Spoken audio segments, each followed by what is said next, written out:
Folks, welcome to the end of the week, kind of. It's Friday. You made it. Welcome to So Bad It's Good. This is Ryan. I mean, my God, you guys, today, Thursday, holy moly. This is a Summer House Part 2 reunion recap.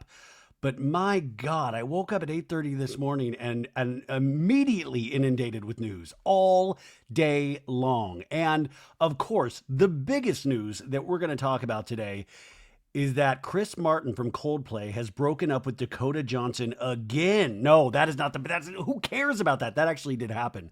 But that is not, I mean, my God, it started with Paige making the announcement that she was leaving Summer House, which if you listen to my Valley recap, I said Paige is on the bubble. I said she's obviously more than welcome to come back, but will she decide to come back? We finally know the answer, and I got some thoughts on that. So don't worry. We've got so many things to cover. On top of it, have you guys noticed the government seems the government seems to be in wild disarray? Who would have thought that the most exciting reality television to pay attention to is this Trump Elon thing? I mean, I try not to talk about politics, but my, who could have seen this coming? This is so predictable, so predictable. And I mean, listen, I have purposely stayed off Twitter for the last couple of months. And, you know, it wasn't anything like if you love Twitter, you love Twitter. I used to be on Twitter all the time. I mean, Threads is it's okay. I'm not on it that much. You know, Instagram's kind of my thing. Yeah, I'm a grown man going through the social medias that I like. But when Elon was, he was going to leave last week and Doge, was going to continue, but he was going to step away and work on SpaceX and Tesla and all that stuff. I was like, you know what? Why don't I go back to Twitter for a minute and see if anything pans out this next week? And my God, we hit pay dirt today because the kids are fighting, folks. Elon and Trump, barbs, back and forth. Jeffrey Epstein's name gets thrown out there. I mean, I'm saying this. It's like this is like I felt like I just talked about the Valley the night before, and then I woke up to a really even darker episode of the Valley that was spilling out online. And the sad thing is, it's so funny until you realize that it affects all of us. It's like when I talk about the Valley, like, oh, it's funny until you realize they all have kids, and then you're like, oh, we're the kids in the Valley. Like, we're just little ants marching, like they are the people in control of everything. Anyways, but I talked about this on Monday's episode. I recommended the HBO Max movie that came out last weekend called Mountainhead. And I'm one of the only people that I think actually enjoyed it. It's very masturbatory, the dialogue. It's Jesse Armstrong, the guy who created Succession and wrote for Succession. And I really dug it. But also my point about that was, I was like, it's about tech billionaires and how they kind of, in a way, can control the world right now. And they're doing it because they want like interplanetary life and all of these big, noble, grand ideas. And I feel like, wow, I thought that this weekend. I was like, we are actually watching this play out. This is such a nod to Elon and Zuckerberg and Bezos. And, it's that, I mean, the government gave Elon control over everything. I mean, the guy works in tech. He's got to have backdoor entrances into everything. Like, we gave him access to everything. So in a sense, it's going to be really interesting to watch this play out. And by the way, I also think, Trump, by the way, you never can count Trump out. Trump is, I don't personally like Trump, but it is something that he thrives on trying to survive unsurvivable situations. But it is just a mess and a half. It is, Bravo wishes they had a show like this. So I wanted to start off by saying that it's like 8:30 at night. I was waiting. I was going to record this earlier and I was like, you know what? Wait, there's probably going to be about 30 more. I was waiting for the apocalypse. I was like, you know what? I'm going to record later in the night just in case the apocalypse starts. And then I had to watch Love Island and just like that, which is kind of a sign of the apocalypse right there. All of these are signs of a recession, by the way. It's actually very scary. I know I'm laughing about it, but anyways, let's try to get to some fun stuff, some fun, insane stuff. So much Bravo and reality show news. And we're going to start off with a little news desk before we get to that Summer House recap, okay? Are you guys good? I know I just started really hot and heavy there, but I hope you're good. We've had a lot of great shows this week. The Valley recap, Ronald Young Jr. My God, you go listen to that Ronald Young Jr. episode. One of my favorite conversations of the week. I did a solo episode. I did one with Sophie. Remember, Saturday, me and Bergie and maybe a special guest will be doing our first Love Island recap. If you want to know a little bit more about Love Island or just hear us talk about the last 3 or 4 episodes, our first one will be this Saturday. I'm going to talk to Bergie tomorrow afternoon, and I can't wait to catch up with Bergie. I recapped all of Traitors with him, and listen, this isn't even for you guys. I just like talking to Bergie. And Love Island tonight finally got to that episode where you're like, okay, I hate a sufficient amount of people to start really enjoying this. You know, if that makes sense? You're like, oh, that. And always, I will say, these shows, especially Love Island, really highlight the women. There are so many traits in the women. And I guess all of reality TV does that in a sense. And I think Summer House does that pretty well, where you see that the Love Island women seem to be so much smarter. You know, like some of these men, you're like, okay, you're good looking, but you barely can get a sentence out. I mean, there's one guy, I mean, so doofy and daft that I'm like, how did he even get on an airplane to get here? But there's enough low level drama where I'm starting to get into it. I think with Love Island too, they have this disadvantage where season 6 of USA popped off so hard that I think the first couple of episodes for people that watch season 6, you're kind of getting over the fact that it's not season 6, that it's not those characters. And never you worry, because remember, they are doing Love Island Beyond the Villa, that entire season 6 cast, which, by the way, I talked to Cordell Beckham again today. I did a real quick conversation for something that he's promoting. You'll hear that next week. And it was just like a year ago. He won Love Island USA season 6, and we were talking, and it's wild to think how that made them just huge stars. And he was one of the only ones from season 6 that wasn't announced on the cast list. But he told me, rest assured, he is going to be in it. The only reason they couldn't announce his name was he had a couple other projects. He's like acting in TV and film now, but he will be in Love Island Beyond the Villa with his boo, Serena. It was very cute. It's so weird. Like, this kid's 23 years old. And like, it's me, old man Bailey, talking. And there's been a switch that's happened the last couple of years where I talk to these kids and I'm like, oh, I'm proud of you, man. I'm like, keep up the hard work. I'm proud of you, dude. Like, I have like a weird, like, uncle / fatherly feeling for some of these people. I also kind of root for the Secret Lives of Mormon Wives cast as well, which we got the announcement today that there is a reunion. So I knew this because I had interviewed, that didn't make it to the episode. And I knew there was going to be a reunion. And listen, Nick Viall is the host, and that is good for him. And by the way, the Nick Viall thing of it all, he's hosting, so he's the Andy Cohen. And it makes sense, right? It does make sense. He has gotten every in-depth interview. Like he gets the magical in-depth interview. And so I think it's an obvious choice. I would have loved to have seen a woman do that, like especially the Mormon wives. I would have loved to have seen that, but all of those women probably trust Nick, and we'll see. I noticed in the picture he was wearing multiple rings. That worried me a little bit, but I'm excited that there's going to be a reunion, and I'm interested to see, and I'm going to try to push away any Nick feelings and just focus on the content. And I think he will be, I mean, he knows that's a big opportunity. He will be prepared.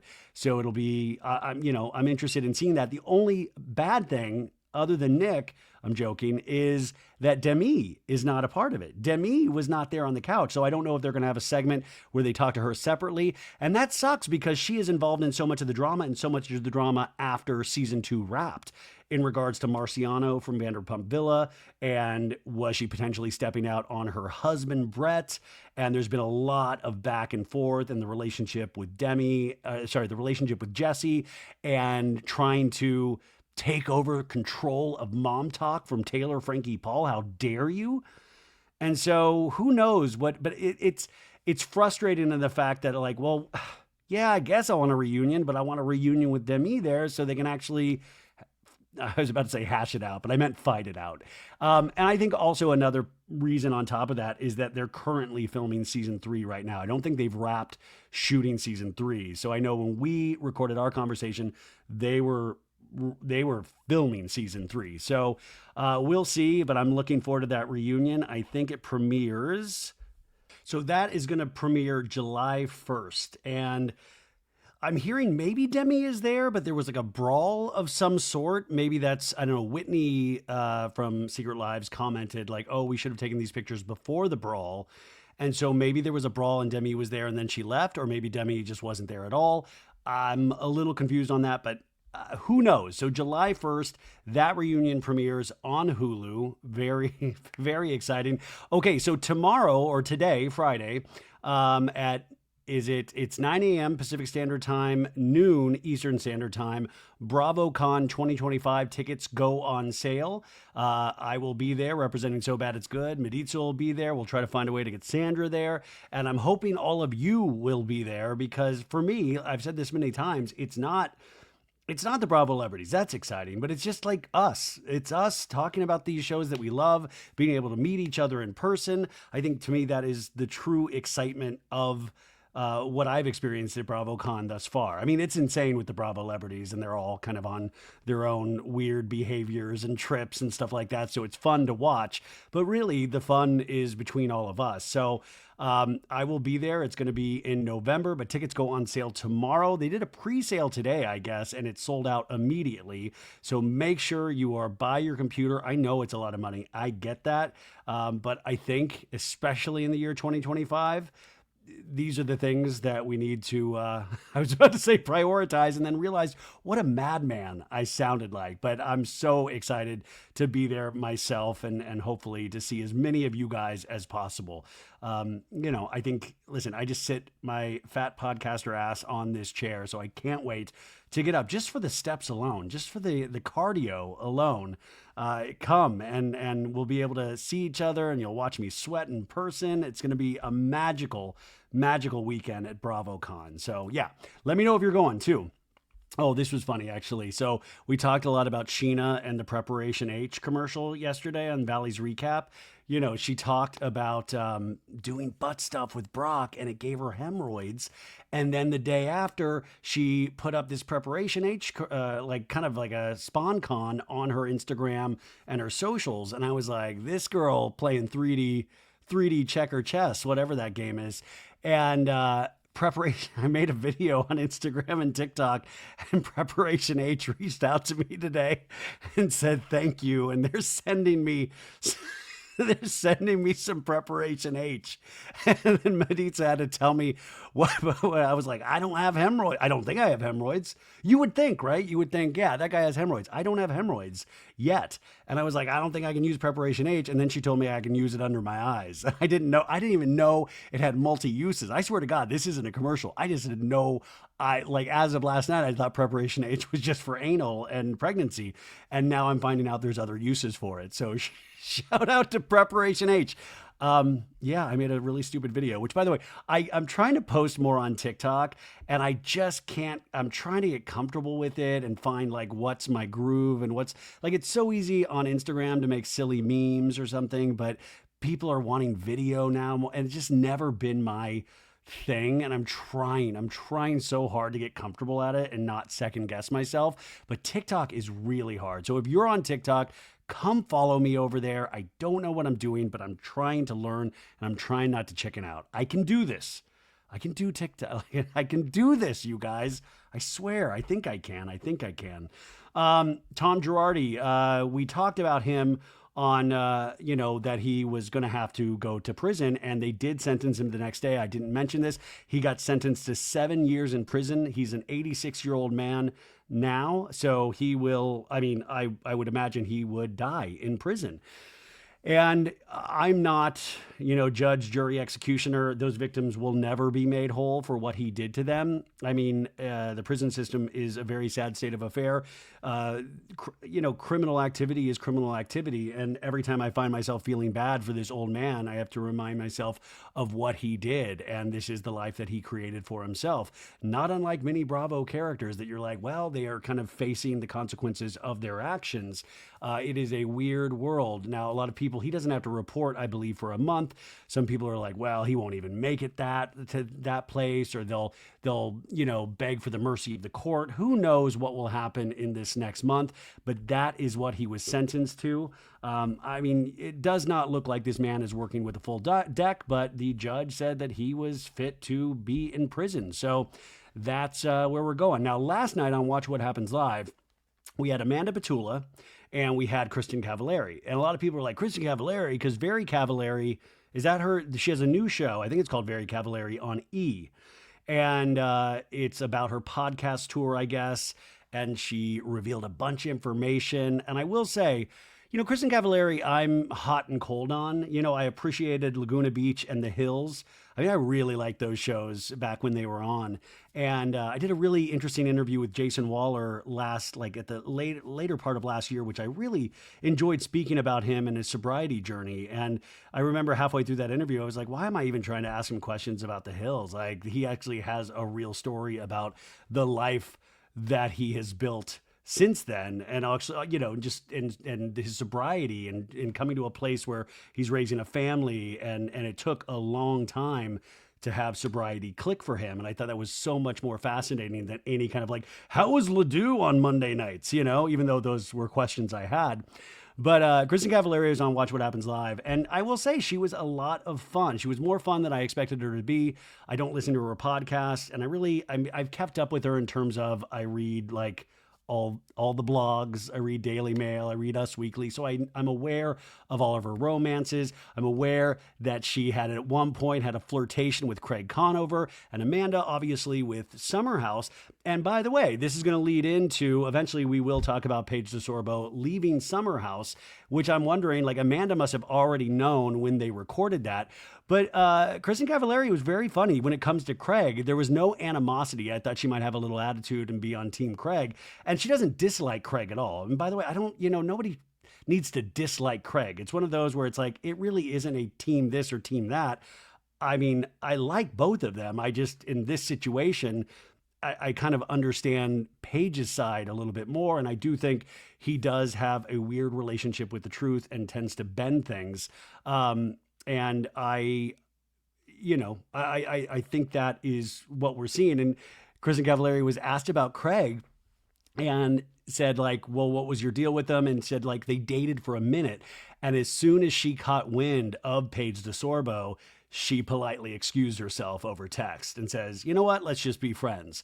And so he hadn't really told her. And then Kristen Cavallari saw a picture, like the first picture of Paige and Craig, and immediately texted him and was like, you know what, let's just be friends. And he had not told her yet. And that was at the beginning. So she didn't let it go any further, but they did have that. And they're still buddies. I think she actually is part of, he went on one of the podcast stops, so they've stayed in touch, but it wasn't like, she even admitted he has a weird relationship with the truth, which I thought was great. The other thing she said kind of involves reality shows as a whole. And kind of in a sense, in the fact that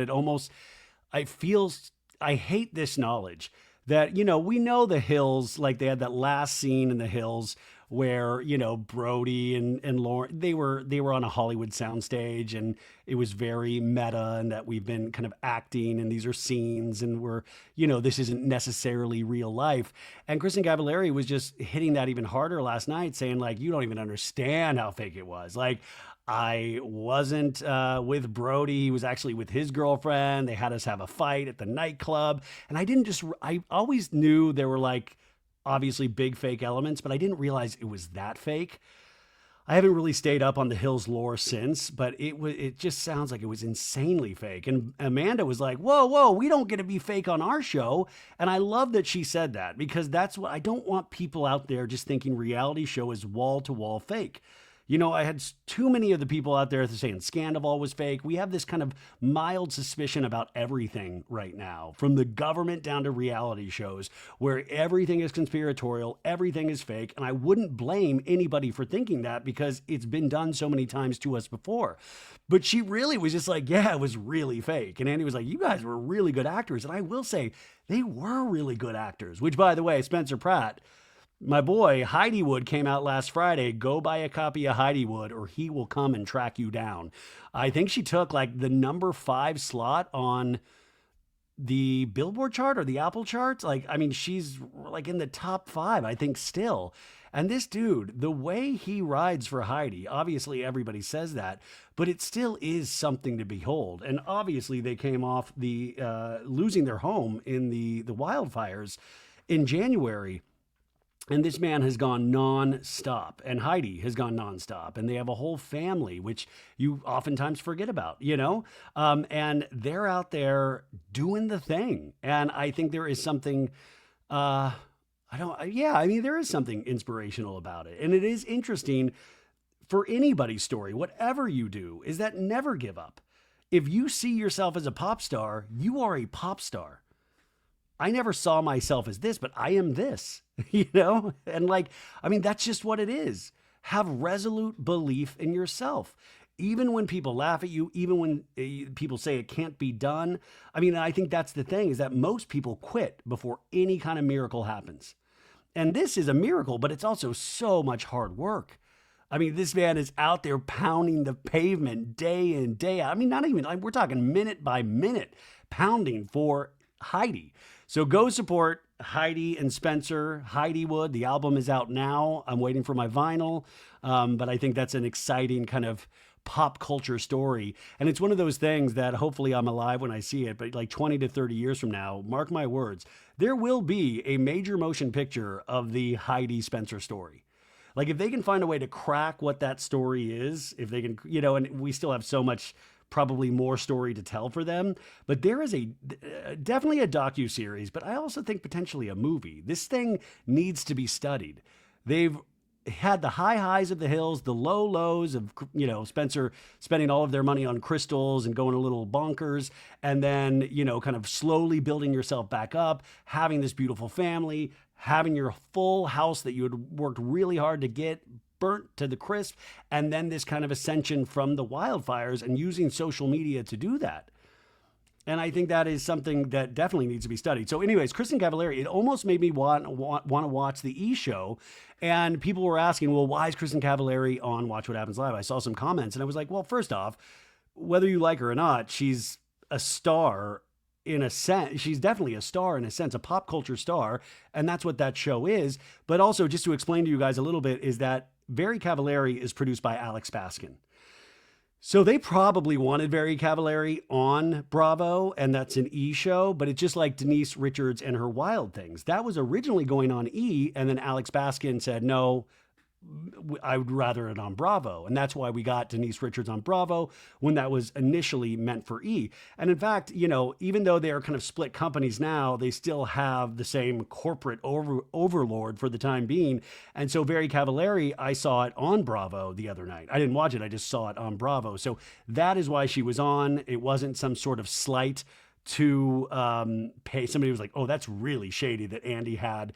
I bet that's because Paige quit Summer House. No, it's because people promote things, and she is a star, and that show is a talk show based around celebrities and reality TV. So to me, it was like a nothing burger, and some people I saw were trying to make something bigger out of it. Sometimes there isn't something bigger to be made.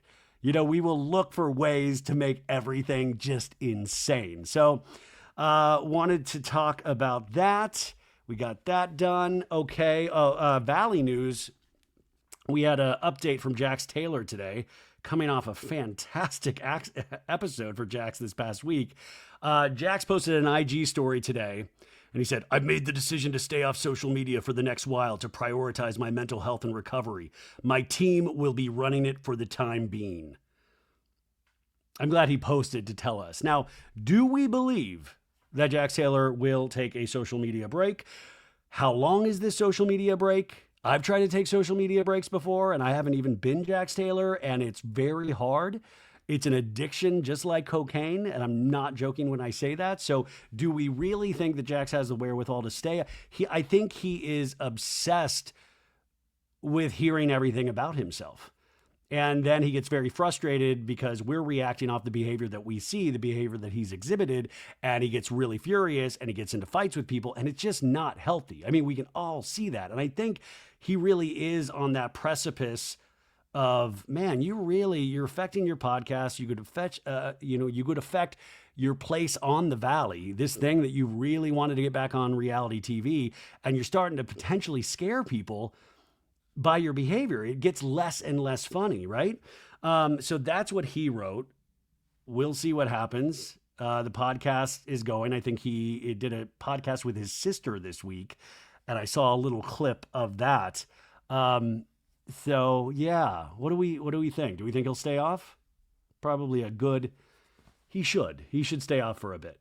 Well, that's the other Valley thing. Exciting news. Nia Sanchez and Danny Bucco gave birth to baby number 4. I got 4 under 4.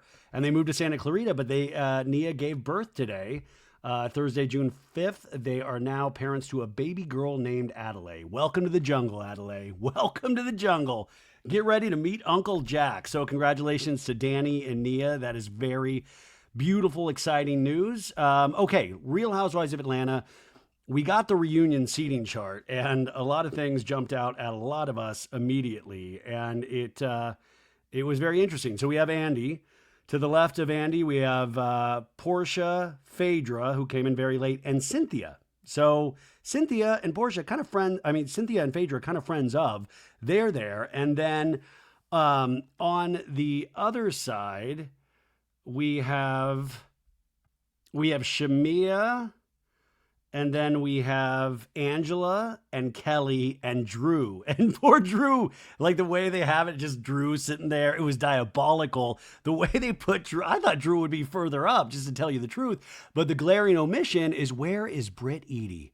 Where is Britt Eady that got our Kenya Moore kicked off? And by the way, if you are showing revenge porn at the opening of your Kenya Moore hair care salon, I understand that is a very dark, dangerous thing to do. Once we saw the season, we also heard that Britt was like talking about pistols and having a gun with her, and that also is very insane.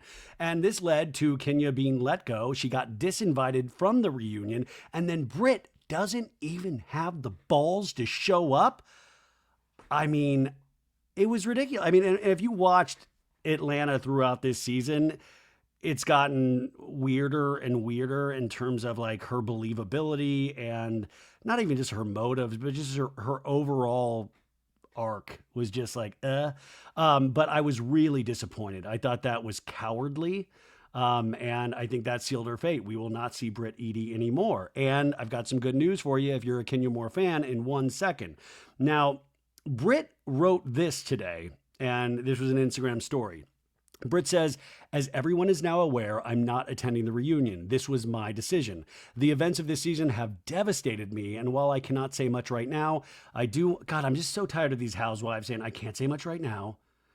You'll hear more from me." And then it's like a YouTube video, or it's a lawyer. She says, "I do want to set the record straight about one thing. The graphic sexual photo surrounding the events in episode 5, this is the Kenya Moore hair salon, that photo was not me," Britt Eady says.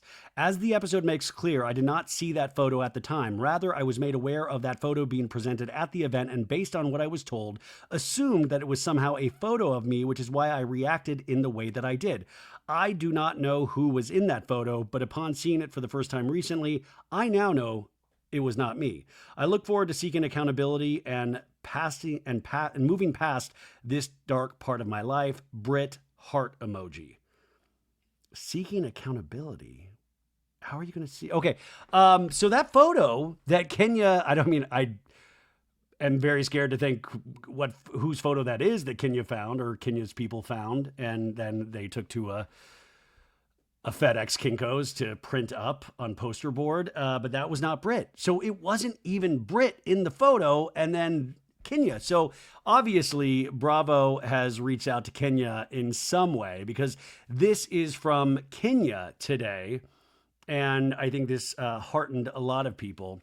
She wrote this on Twitter. I'm disappointed to not be part of the Real Housewives of Atlanta season 16 reunion taping today. Please know I take full accountability for my actions and deeply apologize to all those affected, including Brittany, the cast, crew, guests, and viewers. So we even got an apology, you guys. And then she says, I look forward to seeing you all back on Bravo soon. Okay, so it looks like peace has been made between Bravo and Kenya. So that is exciting. So Kenya is most definitely, I would say, back for season 17 of Atlanta. And Britt is gone. It's always funny the way life works out. There's a yin, there's a yang. You know, you just never know. You just got to hang in. Like I said earlier, you just got to hang in. So that is Atlanta, but I'm very disappointed. I think that would have been a very interesting conversation that needed to be had. So very sad that we did not see Britt at that reunion. But yeah, now the other thing, and we'll talk more about this on Monday. This shocked me, folks. I did not think we were anywhere near this, but we got the first trailer for season 19 of Real Housewives of Orange County. Yeah, and even crazier than that, it premieres July 10th. Once again, this show always makes me do some sort of weird math. It is June 5th right now, July 10th, June 5th. Was that 25 days? What are we looking at? No, that's like 35 days. 35 days till the Orange County season 19 premiere. Did you guys watch this? If not, you can go to my Instagram. It's up there. And I would love to know what you thought about it. So the trailer starts off with one of my favorite devices, and that is a lie detector test. So all of the ladies are hooked up to lie detectors. They're being asked questions. Heather Dubrow asks, she was asked, would you rather be on Real Housewives of Beverly Hills, which I thought was very funny. Now, this season is the return of Gretchen Rossi, and she is just in a friend of role. And it seems like she's put through the ringer. We see Tamra yell at her. We see Gretchen crying and yelling at the beginning into the van about something. We also get the very disturbing information that Gretchen Rossi at one point broke Slade's dick. Yeah, I'm not just, she goes, yeah, and it went like this.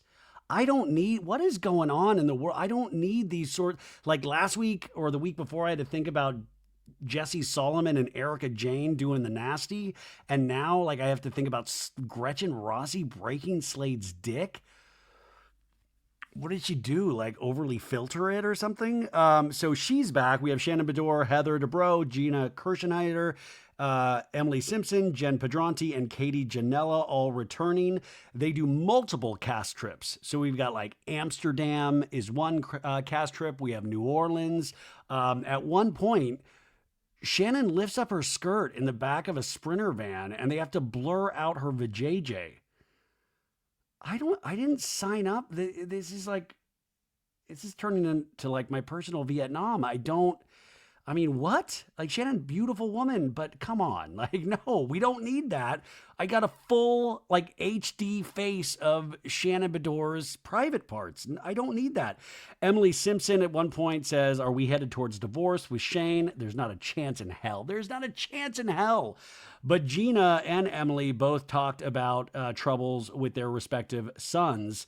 And Gina, remember, in a relationship with Travis, Travis's son, actually, and that they hadn't seen Travis's son in 3 weeks. And she makes the point that every time they're doing good, his ex makes it harder for them. So they have to go to court for Travis's son for visitation potentially. Also, Emily Simpson's son, she refers to something about her son having a really hard time right now. So that'll bring in the family element. Jen Pedranti with Ryan, I think, obviously they're headed towards marriage. She's talking about not wanting Tamra at her wedding because of how much pain she caused. What I didn't see in the trailer is that I thought we would get a little bit more information or some, like, Ryan still, I still am so curious with the Shohei Ohtani, the pitcher, and what happened with the FBI and all of this stuff. I mean, like, where did that just disappear? Are we not going to talk about that at all? But I do understand why Jen would not want Tamra at her wedding. And Tamra's like, what do I got it? What else do you want from me? We had some Tamra big screaming. And remember, Tamra at one point quit the show, allegedly. And then she came back, I think, a week later. Now, I do know that Tamra obviously was dealing with the Teddy Mellencamp situation at the time, but then in the trailer, it talks about, I think Slade and Gretchen might have brought this into it, that they had an audio recording of Tamra cheating on Eddie, from what I understood. And Tamra saying that it's fake, it's fake. Is this the Tamra takedown season that everybody has always asked Santa for Christmas? Is this it?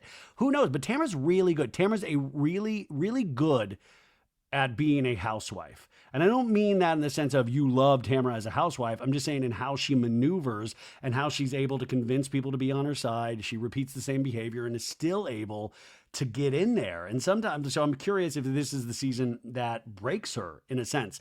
And then the other thing is Katie Janela.